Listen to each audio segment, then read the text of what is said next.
This is the Mule Deer Trail in the White Tank Regional Park.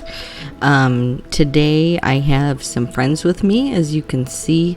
That is Lucy, who is running up ahead there. Lucy is a herding dog, and so she runs ahead and then she comes back to make sure that we're still following and going in the right direction. So try not to watch her because she might make you a little sick. And then I've also got two friends along with me today. So this trail starts out pretty flat with just kind of a walk through the desert. This is going to be by far my longest video so far. At 7 minutes. So basically the beginning of this trail wanders through the desert, as you can see. Again, I apologize for the sun, but the sun was coming up, so that was the experience that we had. And then after kind of going through the desert for a little bit, you go around some mountains. So you'll get to see that. The other thing about this particular trail is the flatter parts are used quite a bit by horses. So we ran into a couple of different groups on horses and just needed to stand to the side. So just be aware of that.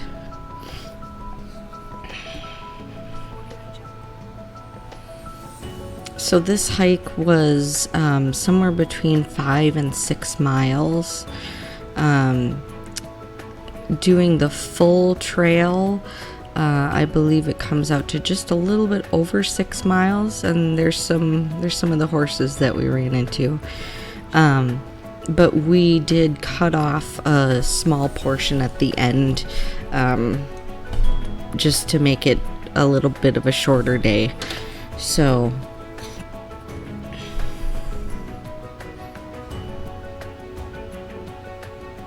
and those mountains that you see up ahead, those are the mountains that we're eventually going to go up and around. So we're coming up on the main road of the park that you need to cross on this trail. And if you kind of look off to the right as we cross the road, you will see the visitor center and library on the right hand side of the screen.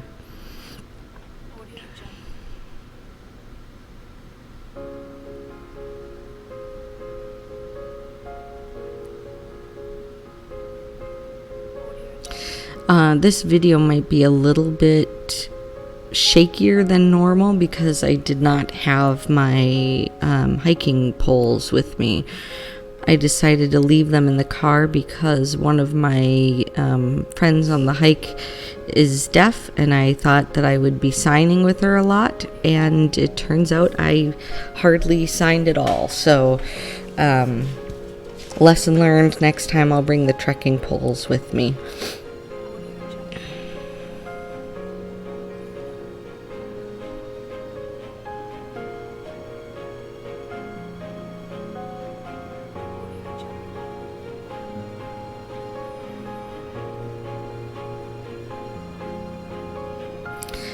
I will say that it is mandatory to have your dog on a leash in the park.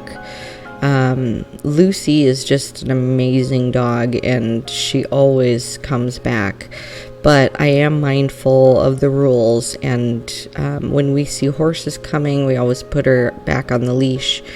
And then we also, when we come across other hikers, I hold on to her collar at my side. She's usually more afraid of the other people than the people are of her, but I just like to be mindful that other people may not enjoy her as much as I do.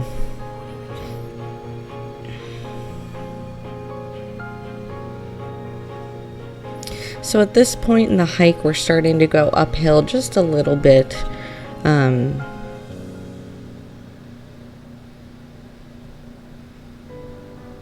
Oh, I apologize. Actually, we're actually already getting up towards the top of one of the little foothills, so it's starting to get a little bit more challenging at this point. And then from here, we're gonna go up and wrap around that mountain or hill that you see on the left hand side. So the view from the other side of the hill is really amazing.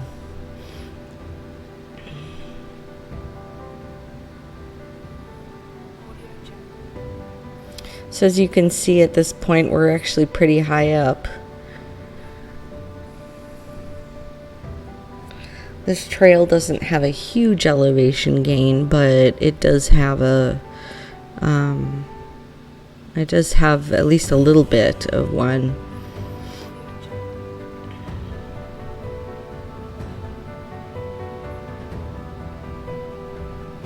So if you can look on the right hand side of the screen, you can see the valley below. And I'm going to pause at the top and give you a nice slow panoramic view. So, and there it is. So that was the view from the top of the mountain.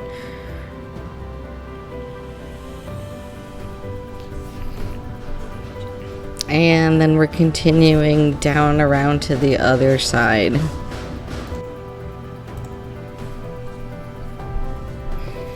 So as we're going down the other side of the hill, we're heading towards the campgrounds. There's a park with a playground. There's the horse staging area. That's also where the wildlife trail is. So this part is actually quite flat again, just walking through the desert again. And then the horse staging area is a really good place to just take a break and eat some snacks and drink some more water and get ready for the rest of the trail.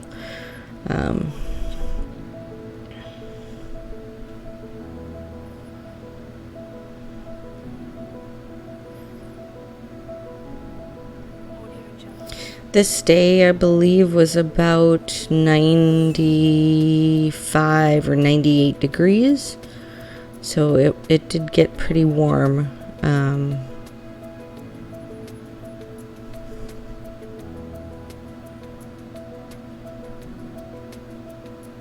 Okay, so now at this point, we got to the end of the trail, and obviously I stopped the camera. We had some snacks and water, and now we're heading back towards the beginning of the trail.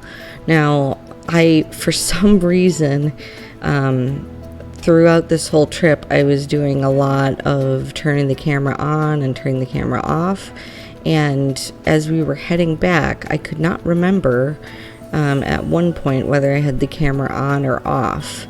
And I was trying to get my companions to help me out, but they weren't quite understanding what I was asking. So I did miss a section of the trail heading back. So unfortunately, you're not going to get to see a portion of it, but you got that really great view. So that really highlights the best part of the trail.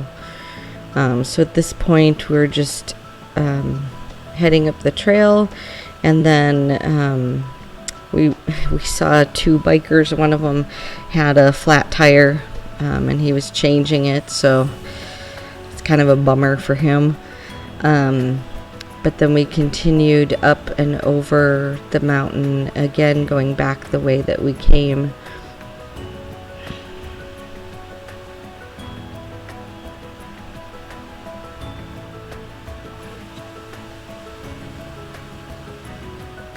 We didn't see any wildlife on this trail. I think this trail is pretty well traveled, so there's not a lot of seclusion or opportunity for animals to be around.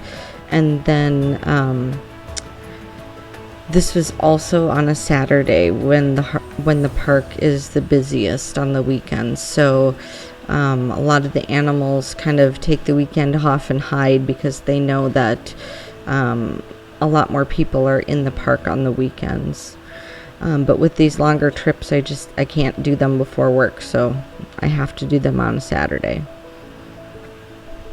The upcoming trails, though, are a lot more secluded because they're a lot more difficult, so there's a lot less people that do them.